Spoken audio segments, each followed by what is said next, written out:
parecer na indicação 49 de 2024. Autor da indicação, tá demais hoje aqui, doutor Joicimar Lima Tejo. Eu falo Tejo porque ele fala assim mesmo, com esse destaque.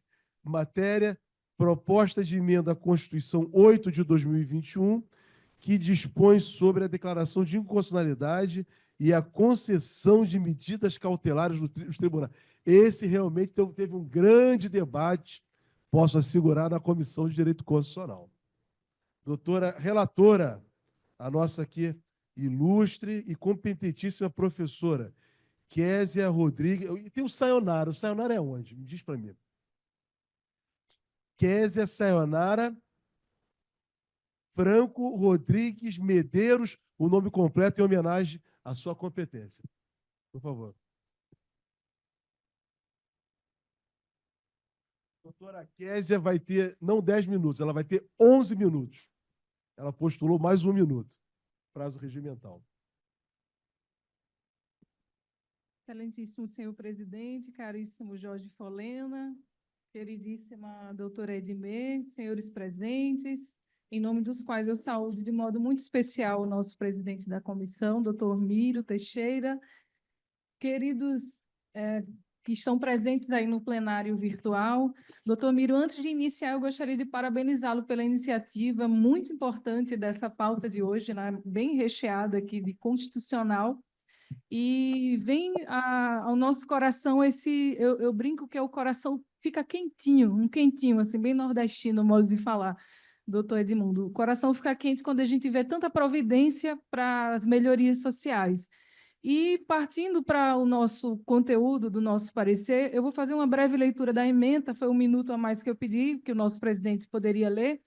Direito Constitucional, proposta de emenda constitucional número 8 de 2021, sugestão de vedação à decisão monocrática judicial contra atos dos presidentes da República, do Senado Federal, da Câmara dos Deputados e do Congresso Nacional e para suspensão de eficácia de lei. Violação aos princípios da inafastabilidade da jurisdição por cesseamento de acesso imediato ao pronto provimento jurisdicional, à cláusula pétrea de separação de poderes e ao decoro parlamentar por abuso de prerrogativa. Recomendação de supressão textual. Bem, senhores, se formos pensar numa visão filosófica, trazendo um pouco da filosofia para o raciocínio jurídico, tanto que nos ilumina nas nossas produções normativas, pensemos no imperativo categórico de Kant, doutora Edmê, em pensar que nós queremos do outro sempre um comportamento que seja universal, bom para todos. Então, essa é a tônica desse conteúdo, desse parecer, que foi, de fato, muito interessante o debate durante a reunião da comissão. E é pensando nessa ideia de um ordenamento jurídico bom para todos que eu trago, de fato, um ponto de atenção. Essa é a ideia de trazer um ponto de atenção para esse texto dessa emenda constitucional 8 de 2021, porque tenta limitar de forma equivocada a atuação do Poder Judiciário e, diga-se, em situações emergenciais. Esse é um ponto. E para que a gente caminhe no raciocínio lógico da nossa atuação profissional, a delimitação técnica, temática, perdão, da atuação da Comissão de Constitucional, ela ficou, obviamente, no teor constitucional, por imaginar que outras comissões, como a Comissão de Direito Processual Civil, poderia abordar as questões específicas da processualística. No entanto, pela pertinência temática ter essa correlação, naturalmente, a análise de direito constitucional vai tocar em alguns pontos, como consta no teor do parecer, alguns pontos da processualística, naturalmente, sem invadir competência regimental. Então, a ideia é de que haja uma delimitação temática, a delimitação, um freio à atuação do Poder Judiciário em situações específicas para controlar, para que não haja esse controle jurisdicional de fato, de pronto, desses chefes dos 3 poderes. Então, esse é o conteúdo que a gente precisa atentar, basicamente. E expressões que tem na justificativa da PEC, senhores, são que chamaram muita atenção no estudo desse conteúdo. Equilíbrio das instituições do Brasil, supremocracia. E essa expressão supremocracia já é do conhecimento de todos, referindo-se ao aumento do protagonismo político do Supremo Tribunal Federal. E para que, antes de adentrarmos as questões jurídicas propriamente, nós estamos falando em direito constitucional, inevitavelmente, sobre questões políticas e sociais que permeiam o direito propriamente, eu gostaria só de falar sobre alguns aspectos que dizem respeito ao fortalecimento do Supremo Tribunal Federal ao longo da nossa história. E esse fortalecimento, notadamente, se deu por necessidades de algumas medidas que amparam pessoas vulneráveis, em situações de vulnerabilidade, e que, com essas circunstâncias, o Supremo Tribunal Federal naturalmente começou a ter um protagonismo na opinião pública. Boa opinião ou não, maniqueísmos à parte, a ideia é que nós analisemos esse conteúdo dessa PEC observando um histórico social, político, e, sobretudo, nunca afastando-se do conteúdo jurídico, para pensar, por exemplo, em dois momentos da nossa história: os dois últimos pleitos eleitorais presidenciais e a pandemia do coronavírus. Isso especialmente em razão do acirramento de divisões ideológicas, as quais se notabilizaram diante de pronunciamentos judiciais dotados de elevados reflexos políticos e sociais. Bem, vistas opiniões contrárias, filosóficas, sejam da jurisprudência de valores ou teorias da argumentação, técnicas de argumentação, o importante é que nós observemos exatamente que a atuação do Poder Judiciário, e repito, senhores, Poder Judiciário, não estou me referindo ao Supremo Tribunal Federal apenas, do Poder Judiciário, como um todo, de uma forma simétrica, de uma forma repetitiva ao longo de dezenas, ao longo das últimas 2 décadas, em todos os estados e municípios do Brasil. Notadamente, essa atuação se dá por 2 motivos. Geralmente, basta uma pesquisa de jurisprudência, senhores, pela renitência e pela omissão do Poder Legislativo ou do Poder Executivo. Mas há um raciocínio a se fazer em torno da moderação da atuação do Judiciário. Uma coisa é certa, isso para que nós sigamos a um raciocínio lógico. Esta PEC, definitivamente, não traz o remédio necessário para esse contexto de contenção do Judiciário numa necessidade que nós, eventualmente, vislumbremos. E esse é um posicionamento que a gente já se encaminha para um raciocínio que eu costumo dizer diante de uma lógica jurídica. E, igualmente, desencadear uma atuação expressiva do STF e, consequentemente, represália de parcela da sociedade, determinados atos atentatórios ao Estado Democrático de Direito, como a tentativa de golpe de Estado do dia 8 de janeiro de 2023. São fatos que a gente realmente não pode esquecer, são pontos que ficam sempre permeando o nosso raciocínio para a construção do nosso entendimento. E aí, senhores, sendo muito justa, como o professor Sérgio Santana costuma usar a expressão, com honestidade intelectual e com respeito aos grandes nomes que ocupam as cadeiras desta casa e que eu tenho particulares respeito, carinho e até afeto, respeito profissional, eu me dirijo aqui a 2 contrapontos que a gente coloca até no parecer, de uma forma muito justa, essas contraposições, do professor ministro Luiz Roberto Barroso, quando ele fala da imperatividade normativa da Constituição, da ascensão do Poder Judiciário, das necessidades sociais. De um lado, se é que a gente pode pensar dessa forma. De outro lado, nós pensamos na posição do ilustríssimo membro da nossa comissão, doutor Lênio Streck, traz muito essa análise sobre as questões políticas que são eventualmente analisadas, talvez com um pouco de excesso pelo judiciário. Então, lançados esses contrapontos e dos cuidados que precisamos ter nessas ponderações sobre até onde o judiciário pode alcançar determinados temas ou até onde nós podemos analisar esse contexto, o ponto principal aqui, e que já nós partimos para a visão jurídica, doutor Jorge Folena, são os 3 pontos sobre os quais nós nos debruçamos no conteúdo desse parecer, quais sejam a inafastabilidade da jurisdição, consubstanciada, no caso, no cesseamento de acesso imediato ao provimento jurisdicional. Reparem, senhores, que eu não estou aqui, nós não estamos nos referindo a representante A ou B que vai ou não receber o manto do judiciário ou o imperativo do judiciário. Eu estou tratando aqui de uma questão social, pensando no imperativo categórico de uma coletividade, de alguém que bate as portas do judiciário, doutor Miro Teixeira, e precisa de um provimento jurisdicional imediato, que, na prática, como é que eles funcionam na processualística? Todos aqui presentes sabem, como advogados, como advogada que sou, a maioria aqui, o doutor Edmundo, na sua magistratura, como é que nós visualizamos esse contexto de medidas urgentes? Uma medida cautelar que não pode esperar, porque eu sei que a norma regimental só vai pautar esse processo daqui a 1, 2, 3 semanas.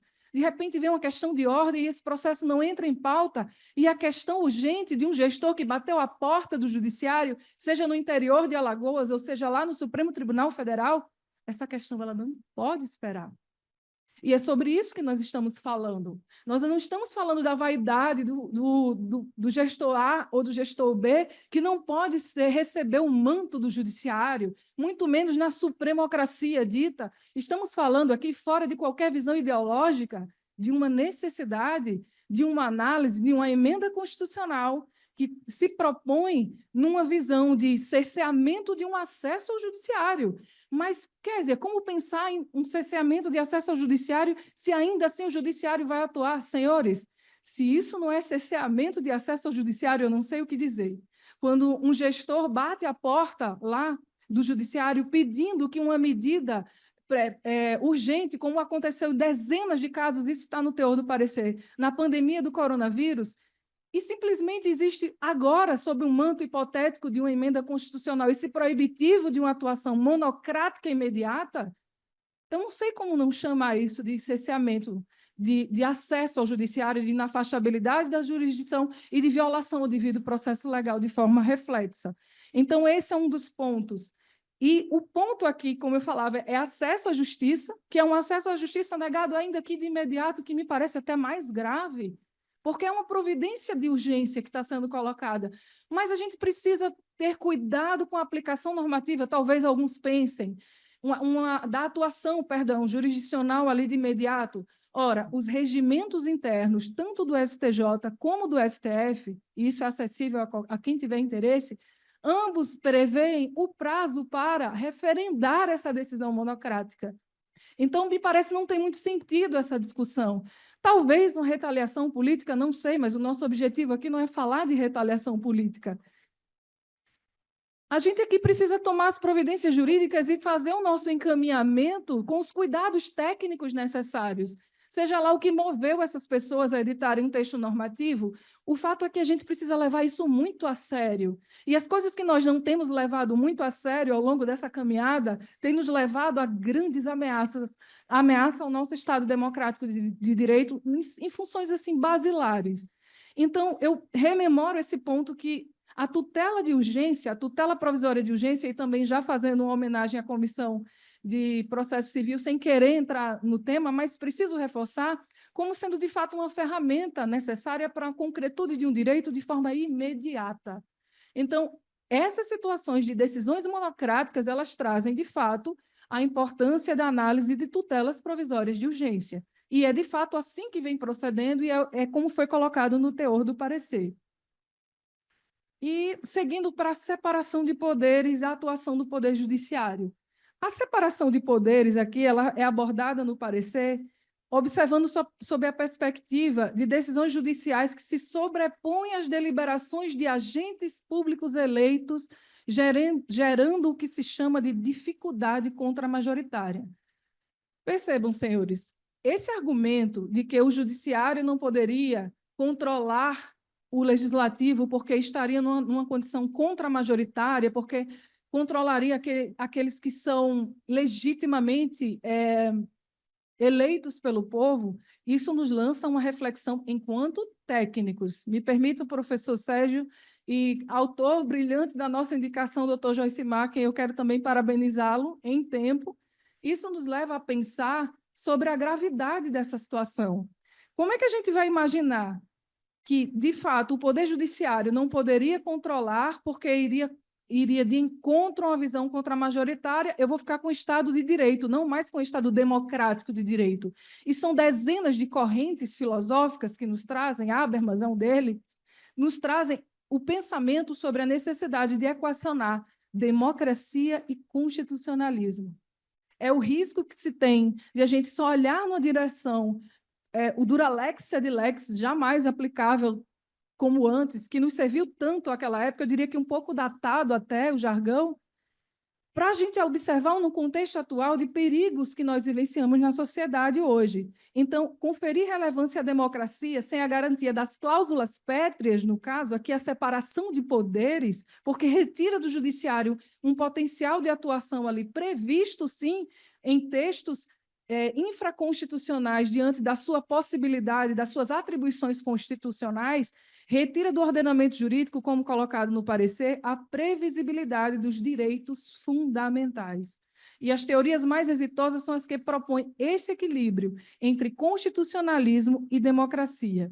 E, a título de clareza das circunstâncias, convém destacar, e a gente coloca também isso no parecer, repito, que não se trata aqui de retirar o controle de que seria que determinado gestor, ali eu utilizo a palavra gestor, estando ele à frente da administração do Senado, ou da Câmara, ou da própria presidência da República, não é retirar. Por que retirar desse indivíduo o controle do judiciário? Eis a pergunta. A quem é dado não ser controlado pelo judiciário? Não, mas de que forma isso se torna absoluto, esse controle?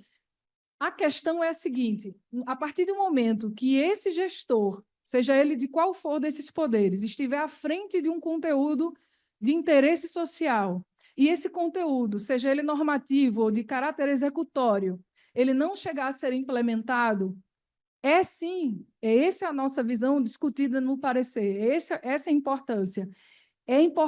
É sim passível, repito, passível de controle pelo judiciário. E, do contrário, estaríamos aí negando a separação de poderes. Por fim, já caminhando para o final, o último ponto, o abuso de prerrogativa. O teor do parecer, ele nos traz exatamente um questionamento, e isso traz como elemento fundamental de raciocínio lógico-jurídico o texto da justificativa. Isso não foi, como dizem, desculpem a expressão, vozes da cabeça de quem escreveu. Permitam a ironia. É no texto da justificativa dessa PEC que traz exatamente os questionamentos que estão muito claras as perspectivas de retaliação de um poder pelo outro. Está no texto, senhores, da justificativa. Então, esse é o cuidado que nós trazemos e que me parece, senhores, pelo conteúdo do que o Afonso Arinos de Melo Franco, ele nos meio que levando para esse raciocínio as prerrogativas parlamentares, quando devidamente entendidas e praticadas, elas não são privilégios de algumas pessoas, elas são condições de existência de um poder. Então, o questionamento trazido no parecer é que essa fundamentação que é colocada na justificativa dessa PEC, ela me parece desvirtuar, para não dizer que está evidente que desvirtua o elemento essencial das prerrogativas, saindo aí da questão essencial, que é o interesse público na sua linguagem mais abrangente. E, finalizando mesmo, eu convido os senhores, aqueles que não leram o parecer, não tiveram essa oportunidade, a observarem os exemplos que foram colocados no parecer, os inúmeros exemplos sobre quando as pessoas, e principalmente os gestores públicos, aqueles que estão sendo suscitados aqui na PEC, como sendo inatingíveis pelo judiciário numa atuação monocrática. Os gestores, reparem, observem, bateram a porta do judiciário pedindo socorro do judiciário para implementar a norma no seu município ou no órgão que representa, que é o caso da ação civil originária 3458 do município de São Paulo, nosso maior município, né? Maior e mais rico, né? O que lida com o maior orçamento do país, e diga-se pela atuação dos tribunais de contas, que recebem o tempo inteiro, e é um tema que particularmente conheço um pouco mais de perto, quando os gestores batem as portas do judiciário para ter ao menos uma chancela, ainda que liminarmente, para atuar. para que o judiciário dê quase que uma chancela mesmo, uma bênção para que ele use aquela verba pública. E nessa ação aqui, que estou usando como exemplo, que quem tiver a curiosidade de acessar, os senhores perceberão que o gestor ele bate a porta do judiciário para fazer o chamado remanejamento de gastos. E quem atua no controle externo, particularmente é uma área em que eu atuo, nós percebemos que isso é um tema gravíssimo, estanque, estático praticamente. Então, pede-se ao judiciário uma bênção para que ele possa atuar em prol não de si, mas da coletividade. Então, a ideia é que nós pensemos essa necessidade de supressão textual, que o doutor Sérgio Santana graciosamente fez uma sugestão de que nós enfatizássemos a questão da inconstitucionalidade, e finalizando o teor do parecer aqui da explanação, a nossa proposta é que haja uma supressão textual nesta PEC, dos textos do parágrafo 1º do artigo 97 e do parágrafo 6º do artigo 102, que é exatamente o conteúdo que proíbe a emissão de decisões monocráticas, o pronunciamento monocrático do Poder Judiciário nessas condições. As condições, vou só repetir aqui o textinho da própria emenda constitucional. No texto da PEC, ele dispõe o seguinte: a Constituição Federal passará a vigorar com as seguintes alterações. O disposto no caput aplica-se igualmente às cautelares ou a outras decisões de qualquer natureza, vedada a concessão monocrática que suspendam, número 1, inciso 1, a eficácia de lei com ou sem redução de texto, sob pena de nulidade, e 2, ato do presidente da República, do presidente do Senado Federal, do presidente da Câmara dos Deputados ou do presidente do Congresso Nacional. O parágrafo 2º. Formulado durante o período do recesso, e é um ponto de atenção, já que Vossa Excelência perguntou, o pedido cautelar ou de qualquer outra decisão cujo atendimento implique, com ou sem redução de texto, a suspensão da eficácia de lei prevista no parágrafo 1º, o presidente do tribunal, no caso de grave urgência ou perigo de dano irreparável, poderá decidir monocraticamente, devendo o tribunal resolver sobre essa decisão no prazo de 30 dias. Eu destaquei esse texto aqui do prazo de 30 dias porque ele não é novidade hoje nos tribunais. Então, essa PEC, isso é o que trata até do ponto de atenção que nós analisamos. Então, essas são essas duas hipóteses em que nós pedimos a supressão textual por inconstitucionalidade e, ao final do texto do parecer, as recomendações para os envios dos órgãos, para os devidos órgãos. Ficou claro, então, né? Então, lei aprovada pelo Parlamento e ato do Poder Executivo, é isso? Não pode, né, ser suspenso por uma decisão liminar. Porque nós debatemos na Comissão de Direito Constitucional que era possível, mas avançamos, que o meu entendimento era esse também. Esse foi o nosso debate lá. Então, tá só para situar quem está acompanhando e não participou da reunião da Comissão de Direito Constitucional. Eu acho que está ótimo, avançou bem. Isso. Não, nós avançamos, então, do que tínhamos debatido na comissão. Kézia, muito obrigado. Você deu uma aula, né? O debate. Quem quer se inscrever? Eu vou me inscrever também, mas vou falar por último. Joicimar, amigo Edmundo. Vou pedir você para falar, pô. Raudênio, quer falar também? Não, Raudênio. Na sala, mais alguém quer falar? Então, não tem mais ninguém na sala. Então, Sérgio Santana e tem outros na sala, mas não se apresentaram aqui. Então, vamos lá. Sérgio, Joicimar, Edmundo, eu. Então, vamos cumprir o prazo, tá? 3 minutos, que já vai dar 12 minutos. Senhor presidente, bom, em primeiro lugar, eu queria dizer, parabenizar o parecer da doutora Kézia. Para quem está em casa, a doutora Kézia está com um lindo conjunto preto e branco, né? Eu até, como botafoguense, me senti prestigiado. Então, fiquei muito feliz com esse conjunto apresentado pela doutora Kézia. Lamentavelmente, nessa reunião da Comissão de Direito Constitucional, eu não estava presente.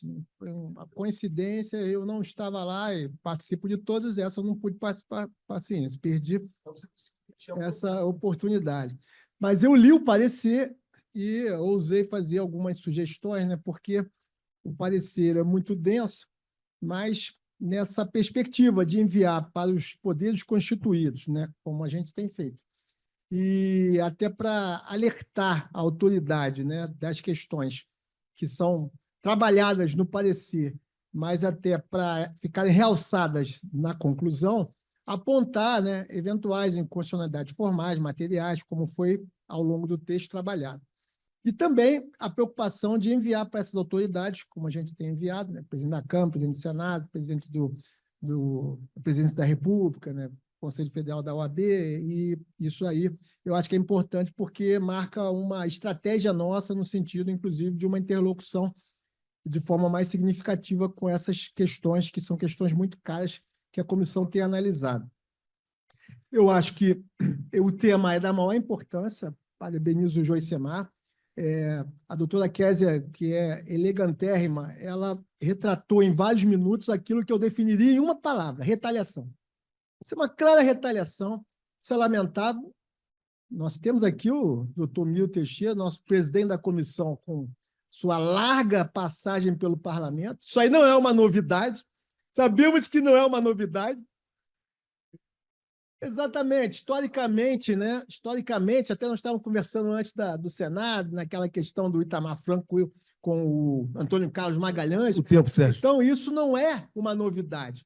Mas nós temos esse fenômeno da ascensão da extrema-direita e a maneira como eles têm trabalhado na comissão, na CCJ, em vários espaços políticos, com projetos de lei, propostas de emenda à Constituição, que são claramente constitucionais, que têm posição do Supremo, que têm uma posição muito clara, né, de órgãos importantes que trabalham a questão do direito, e eu acho que esse tipo de enfrentamento na comissão, pelo menos aí nos próximos anos, nós vamos ter que trabalhar de forma mais intensa. Então, parabenizo a nossa querida professora Kézia e acho que a comissão fez um excelente trabalho.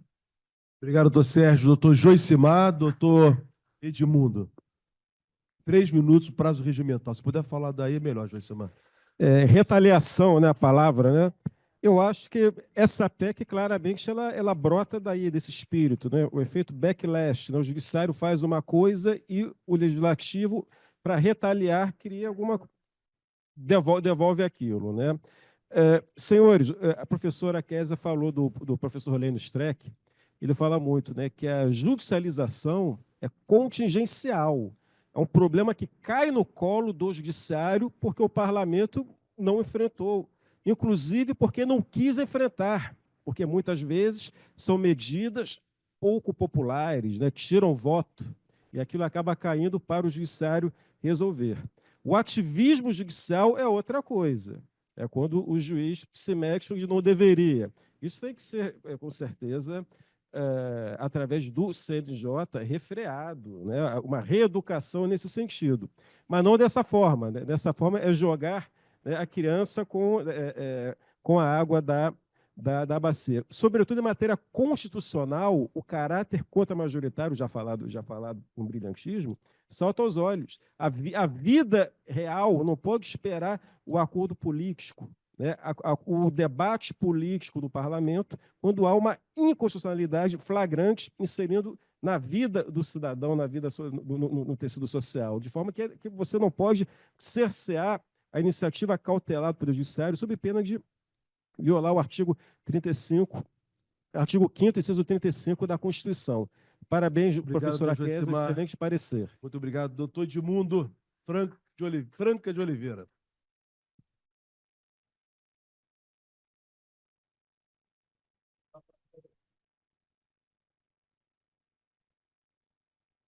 Presidente, meus colegas do plenário físico e do plenário virtual, eu não retornaria à minha casa se me privasse não do direito, mas do dever. A gente tem o direito de criticar as pessoas na vida pública quando elas erram, mas temos o dever de elogiar quando elas acertam. E é justamente isso que eu venho fazer. Eu quero elogiar a postura da nossa colega, doutora Zélia, que acaba de nos brindar com um trabalho acadêmico e jurídico e processual, constitucional, acaba de nos brindar com excelente trabalho. Um trabalho com substância, com conteúdo e que expressa a realidade nacional que nós estamos vivendo. Ninguém ignora a tensão acentuada que vivencia e que exterioriza a relação entre o Congresso e o Supremo Tribunal Federal.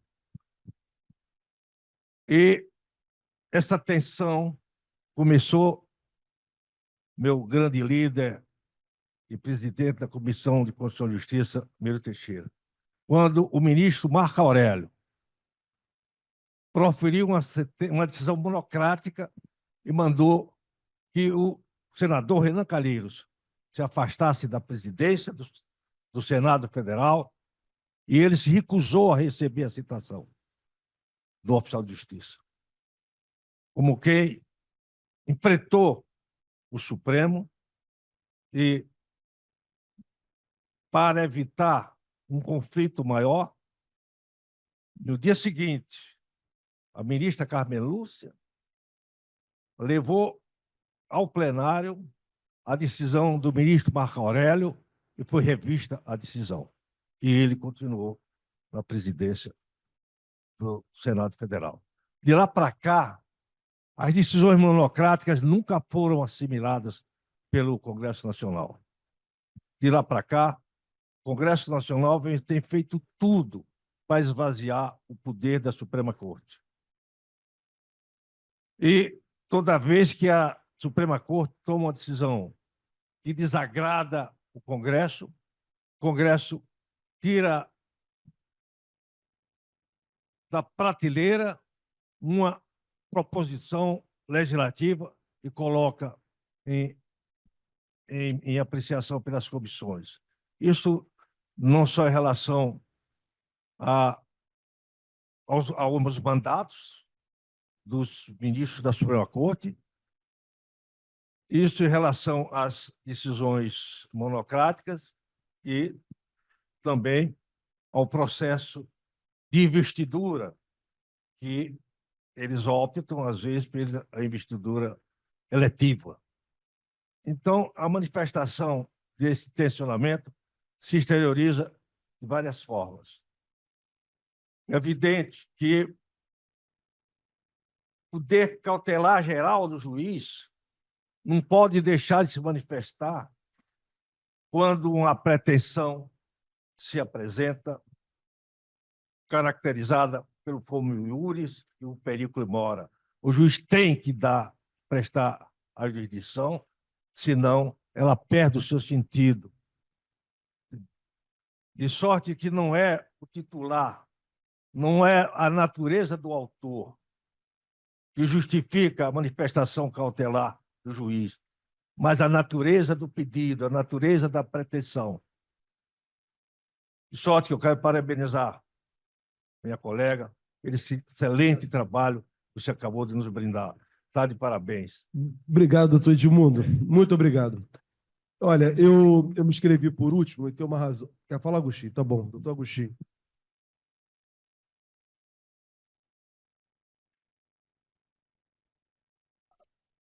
Prazo regimental. Eminente presidente, eminentes juristas aqui presentes, doutor Sérgio Santana, Joicimar, senhores funcionários, doutor Edmundo, a aula que a professora transmitiu aqui, eu assimilei alguma coisa, mas eu venho à tribuna, que na qualidade de advogado militante ao longo dos anos, eu vejo ali, na parte virtual, um grande amigo, o eminente desembargador Raudênio, da 2ª Região do Tribunal Federal, não me lembro exatamente a data, faz bastante tempo. Eu pensei que eu não ia nem mais encontrar a Sua Excelência ali presente. Eu estava olhando, falando com o doutor Edmundo, é o doutor Raudem. Essa autoridade jurídica me tirou de um sufoco muito grande. A pior coisa é você trilhar no tribunal sem encontrar o agasalho da lei. E eu trilhava ali no tribunal buscando extinguir um processo de uma oficial do Exército e o doutor me tirou dessa situação. Então, daqui da tribuna, hoje, eu gostaria de render mais uma vez a minha homenagem à Sua Excelência, o desembargador ali, presente na parte virtual. Agostinho. Muito obrigado. Muito obrigado. Bela homenagem, justa homenagem. O Raudênio foi um juiz, né, muito justo, um homem muito justo. Olha, eu quero aproveitar aqui, me inscrevi porque eu queria manifestar, e vai ser bem rápido, não vou durar um minuto. Quero dar parabéns à Comissão de Direito Constitucional, porque esse parecer especificamente mostra o amadurecimento do grupo dessa comissão. É uma comissão muito madura, esse tema foi muito debatido. Como foi bem colocado, a falta de pertinência do parlamento no tema é gigantesco. Porém, não é o fato também de ser impertinente que nós vamos não fazer uma análise da constitucionalidade. Até porque essa pauta não era uma pauta da extrema-direita. Essa pauta do Poder Judiciário, da revisão do Poder Judiciário, é uma pauta do campo democrático, popular e progressista no Brasil. Debate há muito tempo isso de uma forma até mais avançada.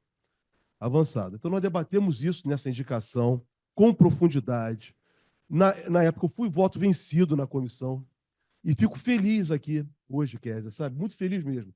Não sou vaidoso, eu não ia... Falei até que disse que no plenário eu iria acompanhar o parecer, ia votar com a comissão, mas fico feliz em ver que a comissão mesmo, a relatora e a própria comissão, sem eu saber, avançou. Isso mostra um grau de maturidade. De fato, é uma decisão, como, por exemplo, a do ministro Gilmar Mendes, num momento delicadíssimo da República, nós estamos falando aqui de uma república sem republicanos, que foi aquela questão do dia 16, não me lembro o dia, um infeliz dia, foi um dia 16 de março de 2016, em que um hoje senador, ex-juiz federal, invadiu o Palácio do Planalto para poder interceptar uma ligação sem competência do presidente da República, da ex-presidente da República, com um outro ex-presidente.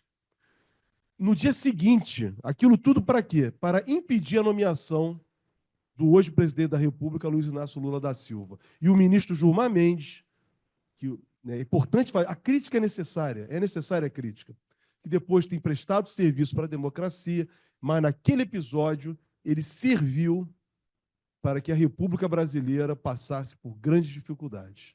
Então, uma decisão liminar, caçar uma ordem de um presidente da República de nomeação previsto constitucionalmente. Então, esse tipo de decisão de liminar, é essa liminar que nós estamos questionando. Não é a medida liminar por si só. A medida liminar ela é necessaríssima. Mas não pode um ministro da Suprema Corte, como fez Joaquim Barbosa, suspender uma emenda constitucional no último ato dele com o ministro do Supremo Tribunal Federal, que foi o caso da aprovação dos tribunais regionais federais de Minas Gerais, na época da Bahia, lá do Tapajós. Então, quer dizer, não pode isso acontecer, um juiz. Se o tribunal decidir que é inconstitucional, perfeitamente. O que não pode é um juiz interferir em atos de um outro poder. Hoje aqui nós debatemos isso aqui profundamente, né? Que foi casos de interferência do legislativo no judiciário. Então, da mesma forma, entendemos que o judiciário não possa interferir em atos do poder legislativo e executivo. Mas quero dar parabéns, queria fazer esse destaque. E eu acho que o parecer vai ser aprovado por aclamação, né? Acho que não vai ter divergência. Não havendo divergência, aprovado por aclamação o parecer. Então, parabéns. Olha, quero parabenizar a todos